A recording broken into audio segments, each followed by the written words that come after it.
Good news mga ka-A to Z, may bawas singil ang Meralco sa kuryente ngayong buwan na abot sa 36 centavos kada kilowatt hour.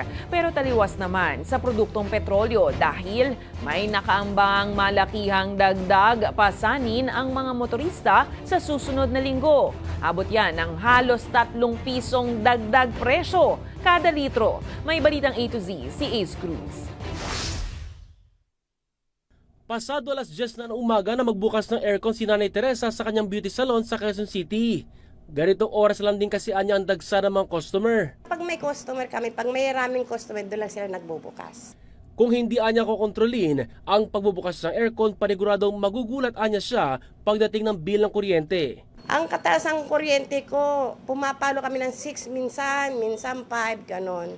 Ang mababa ko lang ngayon dahil hindi sila masyadong aircon is 4,600 plus. Kaya't para may pandagdag sa kita, nagtitinda pa siya ng lutong ulam. Good news naman para sa gani Nanay Teresa dahil may bawas singil sa kuryente ang Meralco na 36 centavos kada kilowatt hour, bunsod ng mababang generation charge sa kuryente ay nagbumula sa Wholesale Electricity Spot Market o WESM. Followed by transmission at almost 4 centavos. Taxes likewise and other charges, meron napakaliit na downward adjustment. Katumbas siya ng 72 pesos na bawas singil sa mga kumukonsumo ng 200 kilowatt hours hanggang halos 180 pesos sa 500 kilowatt hours. Ayon pa sa Meralco, karaniwang mas bumababa ang konsumo at electric bill sa kasagsagan ng bare months. Sa kabila ng bawas singil sa kuryente ngayong October billing, may malakihang dagdag presyo naman na papasanin ng mga motorista sa petrolyo sa susunod na linggo. Batay sa estimate ng Department of Energy o DOE, aabutin sa halos 3 piso kada litro ang dagdag presyo.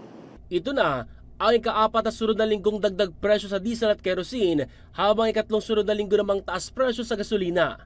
Bagay na kinalungkot na ilang motorista gaya ng jeepney driver na si Tatay Andrew. Talo lahat kaming mga namamasada, nakikiboundary. Ang gobyerno walang kontrol. Kabilang sa dahilan ng pagsipa muli sa presyo ng produktong petrolyo ay ang tumitinding tensyon sa Middle East pati ang energy delivery disruption sa Amerika bunsod ng Hurricane Milton.